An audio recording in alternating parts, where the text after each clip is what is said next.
0 जुन त यो बस कहाँसम्म जाँदैन गयो ठ्याक्क लगाएर रोक्यो रोकेपछि अब के गर्ला भने त अनि ड्राइभर झऱ्यो अनि ड्राइभर झऱ्यो त्यसपछि ड्राइभर कहाँ गएको भन्नु साथीले उनीहरूको हेर्न जाउँ भने त्यसो भने त्यो स्टेसनमा त्यसलाई म्याप लिने भनेपछि एकछिन रेस्टुरेन्टमा मजाले ठाउँ बनाइरहेको थियो त्यो अनि ठ्याक्क लाएर उसले रोक्ने बित्तिकै एकजना मान्छे बाल्टी मप स्प्रे लिएर भित्र पस्यो मप लाउने सब गऱ्यो 15 मिनटमा ठ्याक्क निस्क्यो निस्क्यो अर्को 5 मिनटपछि फेरि ड्राइभर आयो लिएर अनि मैले सोधेँ के हो यो बस हरेक राउन्डमा आउँदाखेरि गर्ने हो त्यसको त्यो कामै थियो अरे त्यो स्ट्यान्ड बाई बाइकभित्र बस्दा त्यतिकै त त्यो फोहोर छैन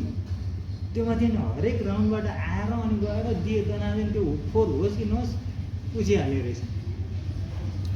सिस्टम हो त्यो त्यसै सिस्टम बन्नको लागि वर्किङ सिस्टम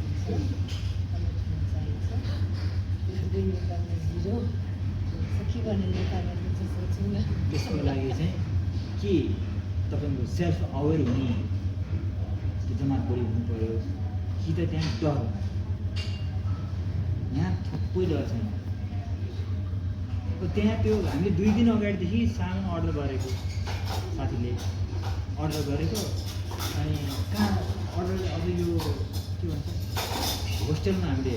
एड्रेस दिएको होस्टेल त खुलिया छैन भने है के गर्ने त भन्छ म यो होस्टेलको बाहिर यो के भन्छ गेटमा के त्यो ढोका छेउमा राखिदिन्छु भने राखिदियो 2 दिनपछि गएको त्यो होस्टेलको त्यो गेटमा जहाँ राखेँ त्यहीँ छ चोरी कस्तो होला यस्तो गाडीहरू अलिकति त्यो तित्रो भएदेखि भने ड्रोन उडेर आउँछ कहाँबाट आयो त्यो सरकारी ड्रोन उडेर आउँछ सुइँ हेर्छ लाइन मिच्यो भने त त्यो के भन्छ गल्तीले लाइन मिच्यो भने त ड्रोन आउँछ कहाँबाट आयो त्यो